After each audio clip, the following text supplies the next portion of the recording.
Shout out to PETA because you guys made me a hunter.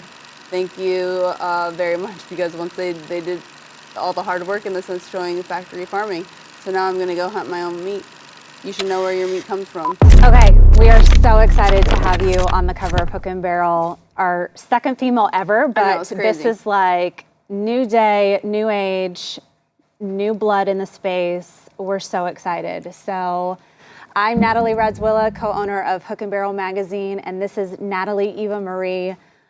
You might probably know her as the WWE champion of the world. I like that. And she is just so multifaceted, multi-talented, super diverse in her entire career. So we're just so excited to have her. And I want to give the readers a chance to learn beyond the cover and more depth of you and who you really are, and how everything has just made you into who you are today. For sure.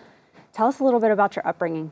Well, first, I'm beyond pumped to be on this cover because it's a big honor, you know, to be able to not only grace this magazine, but this is my first one that is specifically like outdoors, but so much more than that, because I feel like since I've entered into or started my career, there's been so many occasions of, I guess you could say, higher ups trying to just put me in one box of some sort, you know, like professional athlete. That's where you're gonna live, or you're just a WWE superstar, or okay, you're going into movies. Now you need to be an actress, so that means you need to be no makeup, no haircut, like, you know what I'm saying. So and I'm clearly not that person at all. There's many things that I love to do, and so I think that just kind of like segues into how I was brought up. So like when you first got here today, if you see us like kind of trembling, it's because we're in Texas. We're at raining mine and and Jonathan's place, and it is raining outside and cold. So I apologize if there's a little bit of going on. But so I'm the youngest of all boys. So major tomboy. I'm Mexican Italian. So I'm always bringing the heat. I was bringing the heat straight out the womb. My mom, she always tells this story that she signed me up for pageants and dance, and I went, and I was so concerned with what my brothers were doing because they were out playing ball and, you know, in their games, and I looked at her, and I was like, Mom, I want to go play with the boys. So from then on, I just became obsessed with sports, and so I dove right in, which, looking back, I'm really a huge advocate for team sports because it teaches you so much in life in general, I feel like, because when you're amongst the team, not only is it the camaraderie, but you also are having to show up. You have a schedule, you have to be disciplined, you have a routine, but it also makes you learn how to win and lose. There's nothing worse than a sore loser, and there's also nothing worse than someone that's such a boastful winner, because you're going to be in life, you're losing a lot more than you're winning. And so I feel like if you can instill that in the youth at a very young age, you're able to then navigate life a lot easier. Winning is amazing. Losing hurts, but it teaches you that you don't want to feel that again. So it helps you put forth that much more effort. And then when you do win, then you're able to appreciate it, just like life, you know? So I feel like at the time, of course, I was not even putting those two together. I didn't care. I just was trying to get championships and go on about my business. But that's kind of how it was. You know, I was a massive tomboy. My husband makes fun of me because we'll go back to, I grew up in the Bay Area, Concord, California, and we'll go back to my parents' house and he'll look at team photos or photos of me, and then he's literally looking at me going, how is this the same person? I was literally the girl with wearing sports bras and wife beaters my senior year of high school. So I was the girl with the like very short pixie cut and big eyebrows and like huge glasses in second grade. Really? Tomboy too. So I can relate. Yeah, it was. But I've always been. It's funny because I've always been messing with my hair color since I was probably like 14 or 15. My mom's a hairdresser. So, but I wouldn't let her do my hair. I would literally like take her hair color and do it myself. And to this day, a million years later, my dad is always like, oh God, still messing with that hair, you know? And then it's really funny because my hair color was one of the best business decisions I ever made going into the WWE, because it just like set me apart from everybody, and just the fact that I was the only one that had colored hair out on the roster. Yeah. So lo and behold, you know, my God has a massive sense of humor. He likes to teach me lots of lessons as well, but you know, I very much am appreciative. I always wanted a sister, but now that I'm older, you know, I appreciate that my brothers were so rough and tough. Yeah. What was the first hair color you ever dyed it? It started with, do you remember there was like a little trend going on where it was super chunky, like you had kind of brown, but then like the platinum blonde, but they were like thick. They weren't highlights, but it was almost like you had platinum blonde in the front. I don't know what it was called, but the two-tone kind of hair color, but like massively thick highlights. The 90s. It was terrible. At one point in time, I had like platinum blonde bangs. And I have really natural, curly, kinky hair that I hated. I was voted in 8th grade most likely to never make it a day with her hair down, because I was like that girl that wore it like... How is that a vote? I don't know. That's intense. I have no idea. I still have no idea. It's in our 8th grade yearbook, and I'm like, thanks, That's guys. Hysterical. Yeah. So you would say your mom was a big influence for you, your brothers. Is there anybody else that stands out that was a big influence for you? My parents. My parents truly are my heroes. I really feel like I live today to honor them, because they gave myself and my brothers everything that they didn't have when they were growing up. So my mom is from Mexico, and my dad grew up really in a kind of a broken home. He lost his dad when he was 15 to cirrhosis of the liver. So he literally, you know, watched his father die in front of his face, and he was a massive athlete, but he didn't have the support that my brothers and I did. My dad, you know, typical hardworking, like woke up, went to work every day, but he would show up to our games. And it's one of those things where I'm so appreciative of it just showed me so much hard work, and what that can, two people that had not much, but they had the dream, the American dream. That's the whole reason, like, my mom and my grandparents came over to the United States, is for a chance, the opportunity. And the fact that I had that opportunity, and there's some days that I want to be in my like feelings, and I don't feel like it, or I'm so consumed with self, then I have to snap out of it and realize the fact that I even have that option is mind-blowing. Move your ass, because there's other people that didn't. And so my parents, you know, I feel like I live today to honor them. They're everything to me. Like, they really, truly are. And I was just telling you earlier, in June, they celebrated their 50th year anniversary. And don't get me wrong, they are crazy. I mean, a Mexican Italian, that shit is fire. Like, insane. The first time Jonathan came to my parents' house to meet my family, and you have to think, he's walking into, my dad is 6 feet, my mom's 4'11". So, oh, wow. Yes, yeah. Typical little, you know, Mexican lady, and then I have 3 older brothers, right? Are they taller too? So, you know what's crazy is only one, Nate, the middle one, he actually got the height. Neil and Nick are on the shorter, they're like 5'10", you know, like they say 5'11", but I'm like, bro, nah. With shoes on. Exactly. I'm towering you with my heels on, but okay. When he first came over, you know, we're having dinner and everyone's talking, but we're loud. Like, we talk with our hands, and we're having conversations.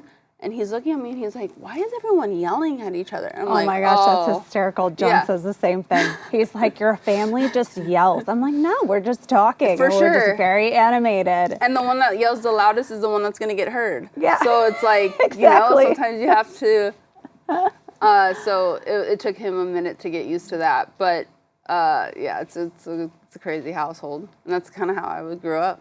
I love that. So when you first learned about WWE and you made the decision to, I assume, try out for it first, right? You had to I went do on a casting call? Totally. Or was your family totally supportive in that? Or did they even know about it? Was it more of you thinking, oh, I want to go do this, and then you told them after? Like, how did that all happen and transpire? You know what's weird is my journey is quite odd because originally the game plan was I wanted to be a professional soccer player. That was the ultimate, like, that was my thing. But, you know, certain circumstances happened. I ended up tearing my ligaments, my ankle, and then I thought that I was done, and then I wasn't, and then I got the itch, and then I played in college, thinking that it was just a lot of lack of self-belief is really what it boiled down to, but it got me through college, thank God, because I don't know if I would have graduated if I didn't have something like that to hold on to, because like I said, once you remove a sport, I feel like anybody that can relate to it is then all of a sudden you're disciplined into showing up and being on a regimen and having to be there for other people, especially if you're the captain and trying to show others, but lead by example. Yeah. So that was the goal. That did not happen, but I graduated, and so I graduated from Cal State Fullerton in Southern California with a business management degree. And I remember the day that I called my parents saying, well, I'm not really gonna go. I can't really see myself going into like the corporate world right now to look for a job. So I'm gonna go ahead and move to Los Angeles and see what that's all about. And they were like, huh? What in the world? Because, you know, they're very much go get a job. Like, that's just kind of what you do in the sense of, you know, as you get older, you have your responsibilities. You end up finding your career, hopefully your partner, then you have kids, that whole thing. Not me, not this girl. I wanted to do everything completely different. But I always had that in me too. I always had this like thing in me where I kind of beat to my own drum, but had this desire of more, of something else. And so I went ahead and moved to LA and started auditioning, typical LA type life or Hollywood life, where I would audition during the day and then I was bottle service or waitress at night, like completely what you hear all the time. So when WWE came into town, it was like another audition. I didn't know it was exactly WWE at the time, because when I got the kind of breakdown of where to go, I didn't really care, because at that point, I had gone on so many auditions. I had been turned down a ton. I also had, but everything's a numbers game, you know? So it's you gotta shoot your shot, because eventually something will hit. Something will hit. All the no's lead to a yes. Always, always. So I just kind of went into it not even thinking twice. Show up, didn't realize what I was doing, and then when I walked in the office, I'm looking around and I'm like, wait a minute. I'm seeing Hulk Hogan. I'm like, wait, what? And then I'm looking at my like sheet, my breakdown. Like, this is like WWF back when I used to watch with my brothers, because I shared a room with my brother Nick. We had bunk beds, and I'm like, this is wild. So then I started to really think about it. I'm like, hold up. If I can get this job, it literally has everything that I want to do infused into one place. So not only was I missing that drive, that competition, because you have to handle all the physicality required to wrestle, but then you get to travel the world, you get to build a character, perform on live television in front of a live audience, and then WWE does do a great work within the community, and they do a lot with our military. So military is really big for me because my dad is a Vietnam veteran and served for the Marines, and so I was like, okay, let's rock and roll. But at that same time, I had met my now husband, and I was also freshly out of rehab. So things On paper, not looking the best. But, you know, God, I had put a lot of trust and was ready to commit to doing what I had to do with my sobriety. And also, I knew in life, you have to also be ready. Opportunity is going to be there. You have to have your ears and your eyes open for one, you to see it, and then two, for you to seize it. And I just so happened to notice and recognize that, as well as God put a partner in my life that I needed, because I am a tornado, and my dad always says, you know, I could either burn down a city or I could light it up. So meeting my husband was the captain of my ship, in the sense of he's able to, as long as he can steer the tornado in a solid direction, so I'm not causing, you know, chaos, then we're all gravy. But and then I just went ahead and went through that process, and it was you know, audition, and then the callback was, the last one was a in-ring physicality tryout. And girl, I have never wrestled in my life. I'm a field athlete. I like to keep my feet on the ground. So as soon as we started doing like forward rolls and running the ropes, I was like, holy shit, this is crazy. Not only does this shit really hurt, but this is wild. But it was fueling me, because I love to compete. Jonathan doesn't like playing any games with me, whether it's cards, whether it's Uno, doesn't matter. He's like, I don't want to play you. You're annoying, because I get into it. You know, I want to win. And so I remember. I think our husbands are really alike. Really? Yeah, just the same way.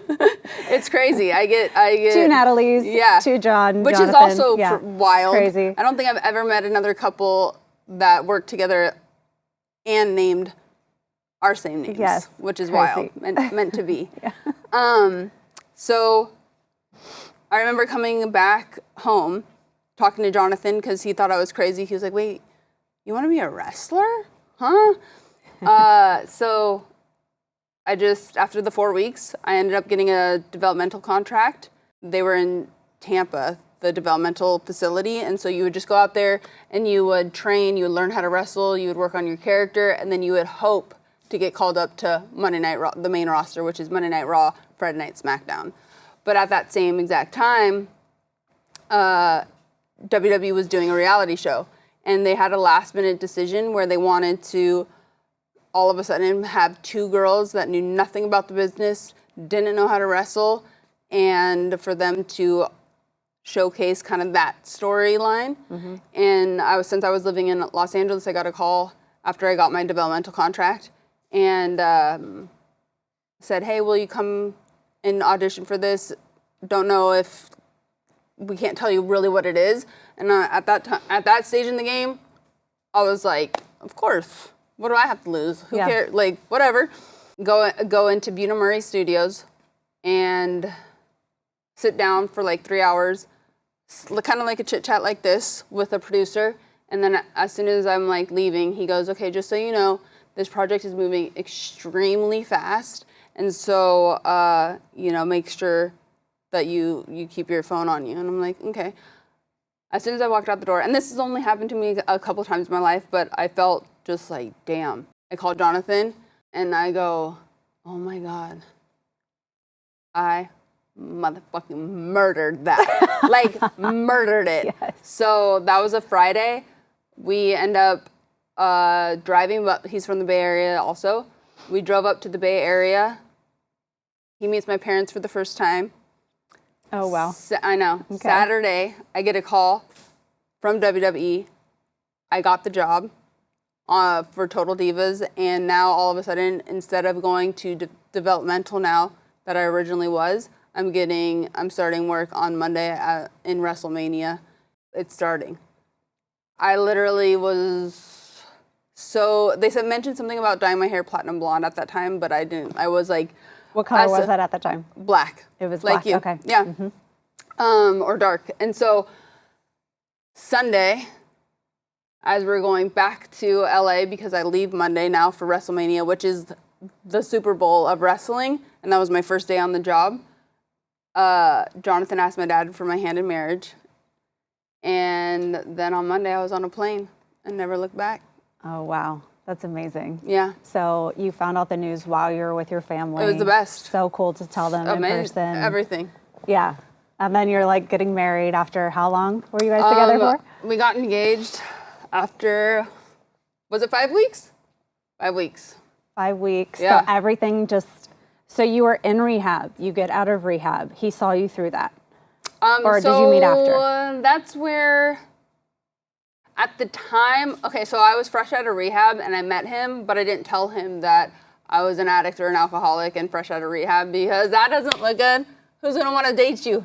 Hey, by the way, nice to meet you. This is our first time meeting and I'm a mess. So I didn't, I withheld that information until a little bit after. And did your family know at the time? That I was... And like going through what you were going through and going into yeah, rehab I mean, and addiction everything? and alcoholism runs deep in my family in the sense of I feel like I have it on both sides. But I also think that generation is a little bit different in the sense of knowledge of it and like kind of talking about addiction or alcoholism. And so, I mean, my dad, I never got to meet my grandfather because he died of cirrhosis of the liver. So it's like, it's definitely embedded into us. So they were fully aware, just obviously with my mistakes with the law is one. But they allowed me to, they were always there for me, but they allowed me to continue to fall on my face until I was ready to figure it out. Because you can, like they always say, the cliche, you can lead a horse to water, but you can't make him drink. So if you're actual, active in your addiction or your alcoholism, it's really tough now that I'm on the other side of it in the sense of, I mean, I work at it daily, but it's really difficult for your loved ones and especially parents to have somebody struggling like that because they can't do it for them. That individual really has to want it themselves. And that's why a lot of people sometimes, are in and out of treatments a lot because they're not willing to actually put forth all the effort required to get well. And that's what's sad. And that's what also is the thing that I see most now is just the heartache for the loved ones of the one that's, suffering. So they knew you were going through everything. For sure. Yeah. For sure. And that's why it's one of those things where now more than, I talk to my parents every day. And it's the one thing that kind of weighs on me a little bit, but not so much because we have to learn, or I'm the type of person where don't put your hand on the stove. You'll get burned. I'm putting my hand on the stove like 7 times before I'm getting it together. Yeah. I don't know why I'm like that, but it's just something about me. I hope that I've gotten better with that. I think so since, I thank God I married a normie and a logical man because I still look at him sometimes and I'm like, how does your brain think like that? Because mine does not. Like my initial answer is the wrong one. So, that's why I feel, and I know I'm super aware that God, when I am doing the right things and staying the course like I'm supposed to, God will take care of me. When Natalie wants to get in the driver's seat and run the show, that's when we're running into the ground. That's when I'm totaling my car. That's when I'm wrecking shit up. So I have that at the forefront of my brain because I'm super, girl, we are sitting in my house in Texas. First of all, Texas, I'm a California girl. I know. What? Life is crazy. And second, I just shot a cover of a magazine. Say, what? Like, that's crazy. Like, that's what it's all about. And that's what it's something that, I'm super proud of. And I know my parents are too. So now it's just making sure that I continue to honor and respect them and keep on going. I love that. And I think too that anytime that any one of us think that we're in control and we're in the driver's seat, you're just destined for probably not the outcome that you hope for. And I think it just takes something major in everybody's life. And I think that everybody does go through something major, whether it's mental, physical, emotional. You're going to experience something. And And we all have to go through those things to really learn like who God is in our life. Yeah. You know, as far as a Christian goes. Sure. So, No, you do. You have to. It's just one of those things where you can't experience joy without pain. oh, exactly. It's just unfortunately like that. But then it makes you understand when you do have those moments, like, oh, okay. The appreciation is so real. The gratefulness is so real. Oh, for sure. Yeah. Yeah, that's why I don't take anything for granted at all. So as far as Texas goes, I mean, obviously, as a state, we're very 2A, pro-Second Amendment. How do you feel about that, especially coming from California? I mean, did you shoot in your younger years, or when's the first time that you ever handled a firearm? I mean, nothing like what I do now. My godfather, huge, avid hunter. Like, that was the first time we would go to his... every time we would go to his house, you know, he has all his shoulder mounts everywhere. So it was very much introduced to us at a very young age. And my dad and we go on hunts, or not hunts, but go on their little trips together. So it was always kind of one of those things where it was around me, but I just never did it because I was playing sports and not that interested at that time. And then obviously, you know, my dad, military Marines, like there's guns in our house. That element, yeah. Yeah, but I wasn't shooting in the sense of thinking I'm going to go be a competitive shooter, like anything like that. It was just more along the lines of gun safety. Sure.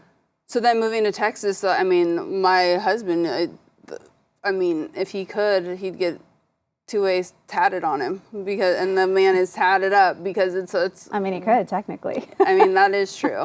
Maybe he will after this interview.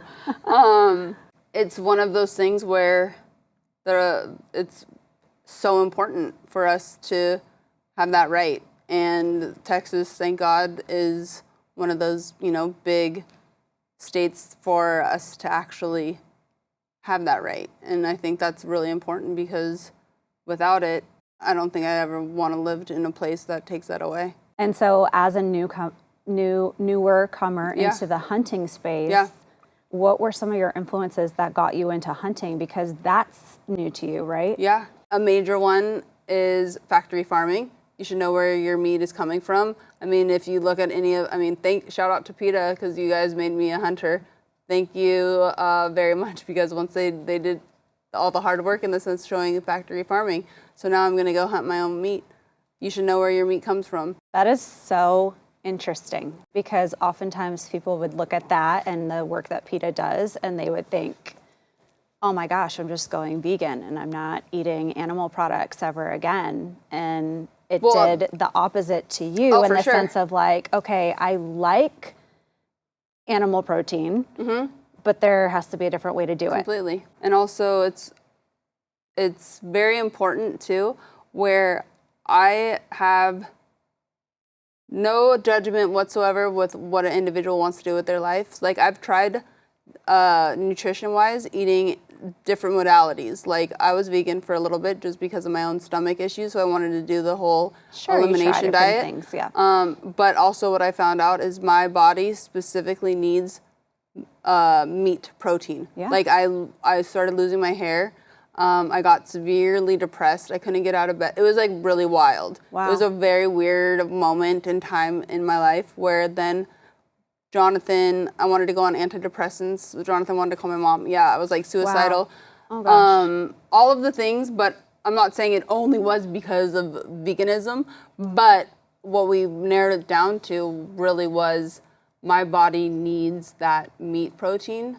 Before I got crazy with my nonsense, like I said, I'm a tornado. My first go-to is usually the wrong answer. So the first piece of meat that he incorporated back into my diet was elk. And within I think it was 48, 72 hours, I felt way better. Like crazy elk is better. known as the super protein. It's like the best meat you could be putting into your body. Nutrition is such a big part of what you're putting into your body. So then I was going around in the sense of, you know, when you go to the grocery store and it says grass-fed? Yeah. So I had no idea that meant, now it needs to say grass-fed, grass-finished, because the ones that just say like grass-fed, the last little week or 4 weeks or whatnot, they can be pumping that animal full of hormones. Stop. Yeah, and having grain. Yes, I did not know that. I thought any meat that I purchased, as long as it said grass-fed, I'm good. Right. No. Oh my gosh, I never knew that either. Right? Jonathan blew my mind. He was like, no, you need to make sure that it says, he's like, I've never even seen that on a package. Oh, That's I know. What's wild. Oh yeah, next time you go to the grocery store, you'll see it. And I'm like, that's like totally misleading. Isn't that illegal? Yeah. So it's like, that's where it really made it like, damn, you really need to take, I mean, honestly, with our health, you have to be your own advocate. I mean, I think Western medicine is fantastic for certain reasons, like, you know, I tore my ligaments in my ankle, so I had to get surgery, or car accidents, or my dad, you know, he has cancer and he goes to dialysis 3 times a week. That's kind of like, Western medicine is great. But when it comes to preventative and trying to keep your body and your hormones in like homeostasis, you got to be your own advocate. You can't, and if you go and get one answer, second opinions are always really important, as well as doing your own research. Like, we're humans. Humans make mistakes. Humans don't know everything. You are only able to control what you can control, and that is you. And your doctor is your doctor and doesn't necessarily want, I mean, he wants, I don't want to say what's best for you, but they don't know you like that. So it's like, you have to be really aware of that. Where I feel like in our society, you know, we put so much status and symbols and idolize celebrities or people when, why? You don't know how they're acting behind closed doors. You get to see their highlight reel or their flaws, because as media and things of that nature like to pick people apart as well. So you shouldn't idolize an individual at all. You need to, I mean, mine is God and my parents. God is number one, and then that's who I'm trying to kind of live my life as best as I possibly can. I know he looks down at me and says, girl, get your life. But not an individual. And I think that's really important too, is to stop putting so much on other people, especially when they're your peers. If he can do it, I can do it. You know, and that goes with hunting. Yeah, I'm a WWE superstar. I have colored hair and I like makeup, but I also want to go hunt my food. And, you know, this season was incredible. Myself and Jonathan got to go out and experience such an incredible time, because the camaraderie alone, like, shout out to Three Forks that hosted us, but my family at Christensen Arms, like, honestly, it was wild. There was a lot of highs and lows. And when you're out there and you're on a hunt, you're doing a lot of stuff. You're thinking about a lot of things when you're out there hiking miles and miles and miles and miles, you know? A lot of doubt likes to creep in, a lot of insecurity. And I love that, because you're sorting stuff out on a hunt without you realizing you're doing that, you know? And that's just why it's so much of it is kind of ties back into team sports and sorting things out. Like, we're meant to have those kind of hardships, and you need to be able to handle those conversations within yourself to be a better person. And when you're out there struggling, you're going to figure it out. What were you most nervous about the process? Like, was there one thing about the process of the hunt that made you like, The first time was like, I don't know if I'm going to be able to look down my barrel and actually make the shot. Okay, so you were worried about the shot. By seeing this majestical animal, am I going to really be able to shoot it and kill it? That was the first thing that I thought about. And then when it was go time, game time situation, I was calm and cool, like nothing. That's why I knew this was for me. Because when it came down to it, I wasn't even thinking. Because at first I was nervous, like, oh shit, I don't know. I haven't never seen like a elk down my barrel. In your viewpoint. Like that close. That close. Yeah. So that was the initial thought that really went into my mind was, okay, when it's go time, am I really going to be able to take the shot and make it happen? And so did you get a lot of practice time before you went on the hunt? I mean, you know what? I got really lucky in the sense of shooting wise. I'm very comfortable with a firearm, and I got trained by Special Forces and Terran Tactical. So I was like, I was already kind of in the sense of it, learning from the best. The best. Yeah. And so, which is great because then you don't have bad habits. But when it comes to a hunt, it was my first time out there with a pack, with your gear, making sure you have all your stuff, and then actually having to trug uphill, or like you're on a hustle, you're moving, you're trying to, you know, to track these guys down, and then all of a sudden they like vanish out of thin air. There's elements. Yeah, there's a ton. But even going back to sports, I think that that's what's so, that there are so many correlations there, because you learn how to pivot, you learn how to work within the elements, you practice like you play. Like you did all of these things that wasn't anything new to you. Yeah. But for the person that might not have grown up an athlete or in sports, or like another female wanting to get on their first hunt, it doesn't mean that they can't do it either. It's like you practice like you play and train with the right folks. Totally. Be with the right guides, you know, especially for, you know, unless you're solo hunting and you're just like this amazing. Oh, like shout out to Cam Haynes. That dude will go like all by himself. Yeah. That's scary. Well, I love it. But females, you don't hear so often that females solo hunt. So I know that is really, you really don't. And I know some that do. I love it. It's amazing. I've never done a solo hunt myself, so I can't even say, you know. I mean, I just admire those folks. For sure. How did you become an ambassador for Christensen Arms? I mean, Jonathan and I have always really been into firearms, especially my husband, into the firearms and kind of all of just basically making sure that if shit hit the fan, we're all right. If the apocalypse happened, we're okay. We're going to be all right. Or, you know, you definitely don't want to come to our house if things are going haywire. So in the sense of making sure that we have, from firearms to ammo to our packs to our dry food to you name it. Little prepper? Little bit? I would say big prepper. And so we started to really explore that kind of market of what's out there, our brands and our favorites. And then I got into my first hunt, and then all of a sudden, like, it was weird because Christensen, first of all, when you just look at them, to me, it screams like just sexy and outside the box, not your typical like visual. It was very visual pleasing to me. And then when I actually got to shoot one of their firearms, and then when I met Willie, who we both love and know, and then when Jonathan met the rest of it, was just one of those things where God made it happen, because there's a lot of brands out there and they think outside the box, just like myself. So Jonathan and I met Willie at SHOT Show last year, and before she even said a word, I was like, oh, that's my chick. Like, I already know.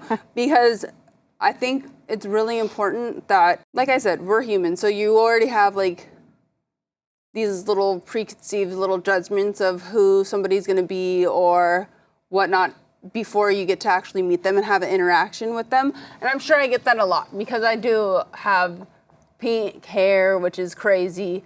I do come from kind of a out there profession in the sense of entertainment and just kind of on like soap opera vibes type thing. And I am a lot. I know, I'm aware. My husband likes to tell me all the time. He's like, you're a lot. You're a lot. But then when you talk to me and you get to have those conversations, then all of a sudden, you know, people that you think are a certain way, all of a sudden now look different to you, you know? Sure. So, and I felt like with Christensen, it was more along the lines of it just aligned with what I want to do in this space. Like I said, God has given me an incredible platform to use. Their firearms are incredible. You know, it's obviously that is most important, and then as well as the partnership in the sense of the relationship there, because we are the same, our vision is the same, where I want to utilize and work together and spreading the awareness of, one, why do I hunt? I hunt because I want to not only provide for my family, but it's important to know how your food is getting to your table, what is getting, the processing that's going on with our foods is insane. So that is one element of it as well. Plus, to be healthy and to have all of that kind of comprised into one. And then also to let people know that you don't have to, I feel like sometimes in the hunting, you think you have to be born into a hunting family. But if you really want to try something new and you want to step into that kind of arena, you totally can. Like, I never had hunted ever. And my first hunt was at 37 years old, you know? Yeah, I so love it. That's insane. And it's just being able to get outside the box and push any type of fear aside and make sure you're coachable. That's number one. That's I feel huge. that's a huge quality that you have to have, because there are elements that you can go very wrong out there, and you have to be aware and do your research and know what you're doing. And so I would highly advise no one to just like, I'm gonna go hunt, you know, because it takes a lot more into breaking down an animal and to making sure that you get all the meat and you're not wasting anything. That's another thing too, is that, you know, from that elk is literally cherished in the sense of every part of the elk's body, because I mean, even our dogs, you know, they get to enjoy a little bit of elk too. So that's also something that is important. So I think we just aligned on reaching other people, you know, reaching the guys and girls that thought about it, but then were too scared, thinking like, oh, but I don't know anybody that hunts, or I'm not in a family that hunts. Well, that's okay, because X, Y, and Z. You can go to these places, or these places have guides and they can help you out, or be some type of an advocate for giving it a go, because I think it's important.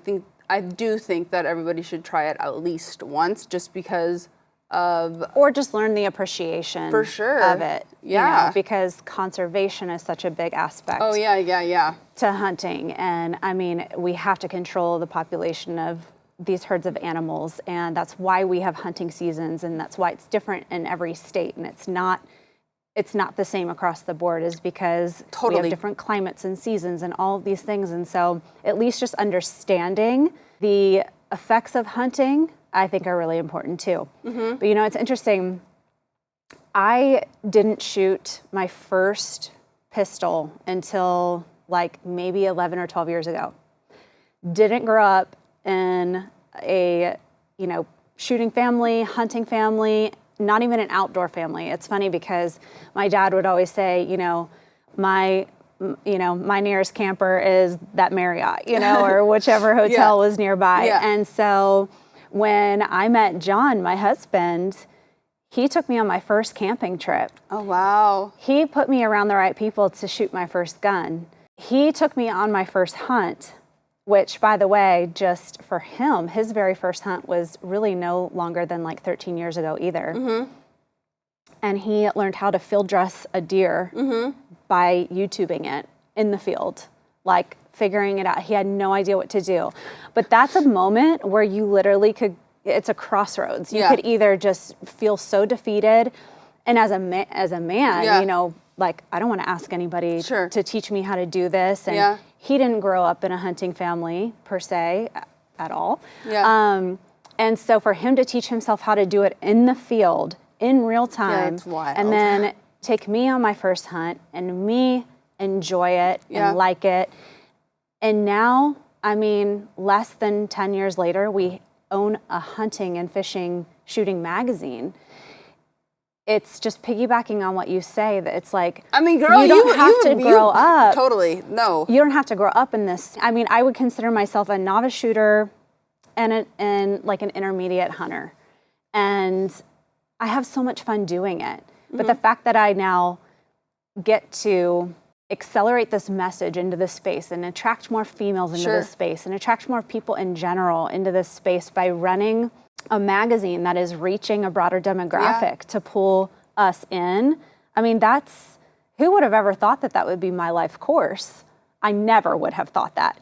So, you know, you look at me, you look at you look at my husband in his skinny jeans and backwards baseball hat, or, you know, we could be designer on the weekdays and, you know, throw it down on the weekends with, you know, living in our off-grid cabin, which we have. Yeah. You know, and that's what's just so cool. It's I think it brings just such a unique aspect to people's lives just by giving it a chance.